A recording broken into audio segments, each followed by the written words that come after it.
Club खे सभिनी खे मूंखे ॾिसी ॾाढी ख़ुशी थी आहे। मां पहिरियों दफ़ो हिते आई आहियां ऐं तव्हां अॼु असांजी हिकिड़ी मान वारी भेण खे यादि कयो आहे ऐं सभ खां पहिरीं यादि कयो आहे जंहिंजो अदब में वॾो नालो आहे। हाणे मां शुरूआति थी कयां त मुंहिंजे नंढड़े भाउ मां शाह लतीफ़ जी फ़क़ीरियाणी आहियां, ईअं सम्झो।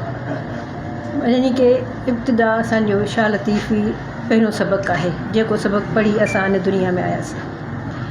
हाणे उन जेको हिते पढ़ियो, पहिरें पवंदी साए चवंदी साए रही वञ राति बंबोर में चढ़ी जबल चोट ते वाका कंदी साए। हाणे पहिरें पवंदी साए ऐं वाका करण वारी औरत माना उहा पूरी हिकिड़ी पाण मोहबत आहे। शाह लतीफ़ औरत खे माशूक न कयो आहे, शाह लतीफ़ औरत खे आशिक़ करे पैदा कयो आहे। उहा आशिक़ औरत आहे।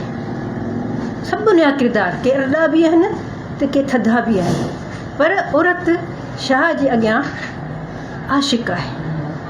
ऐं उन लाइ हुन ॾाढो जेको बि कयो आहे, हाणे उन खे वधीक तफ़सील सां न, पर अॼु उहा ई औरत असांजे माशरे में जंहिंजो सबक़ु ई पहिरियों आहे मोहबत, चाहे उहो कंहिंसां बि हुजे, वर सां हुजे, पुट सां हुजे, भाउ हुजे, उन सां जेका ज़्यादती थिए पई या जेका असां कयूं पिया पढ़ियल लिखियल माण्हू, उहा बिगी तारीख़ आहे।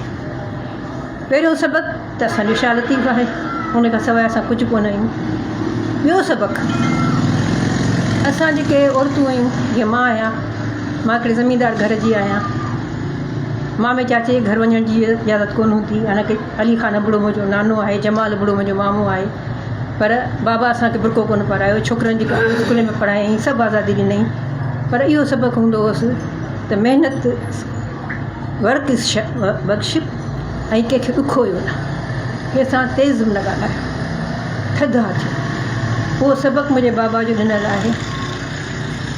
त उन सबक़ खां पोइ जेको घर जे सबक़ में जॾहिं असां किताब पढ़ंदा हुआसीं त मुंहिंजे साम्हूं जे किताब आया से साईं जी एम सैद जा घणा आया, शेख हयात जा आया, फलाणा आया। त असांजी जेका इब्तिदा सोचनि जी जेका थी आहे न, जेको सबक़ु जेको असां वटि जीए सिंध या सिंध जी शनाख़्त या सिंध सां प्यार, यकीन इब्तिदा असांजी उहा साईं जी एम सैद खां थी आहे। इहो असां मञूं था, पोइ चाहे असांजा नज़रिया कहिड़ा मटिजी वञनि, असां किथे पहुचूं, पर असांजी इब्तिदा हर कंहिंजी इतां ई थी आहे, उन्हनि किताबनि मां थी आहे। असांखे शनाख़्त मिली आहे, असांखे सोच मिली आहे। मां तव्हांखे मज़े जी ॻाल्हि ॿुधायां, शायदि अॼु शेख अब्दुल मजीद सिंधी जी वरसी आहे, शायदि अॼु हुई या कल्ह हुई। हाणे शेख अब्दुल मजीद सिंधी जी पोटी तारिक शेख जी धीअ, उन जी शादी थी नौशीन जी मामा जमाल बुढ़े जे, जमाल बुढ़ो मुंहिंजो मामो आहे, उनजे नंढे पुटु अतहर बुढ़े सां। उते साईं जी एम सैद आया। हाणे औरतुनि जो अलॻि सांसो हुयो, मर्दनि जो अलॻि सांसो हुयो। हेॾा वॾा अदीब बि हुआ, शाइर बि हुआ, आम माण्हू हुआ, मिट माइट हुआ। हाणे मूंखे बसि लोचो हुजे, सोचो हुजे, साईं वटि वञी पहुचा, साम्हूं खे साम्हूं ॾिसां। पर ज़ाहिर ॻाल्हि आहे, मुंहिंजे लाइ ॾाढो ॾुखियो हुओ। मां ॾिसां पई, जाती बि पायां, ईअं पई कयां, आख़िर छा कयूं।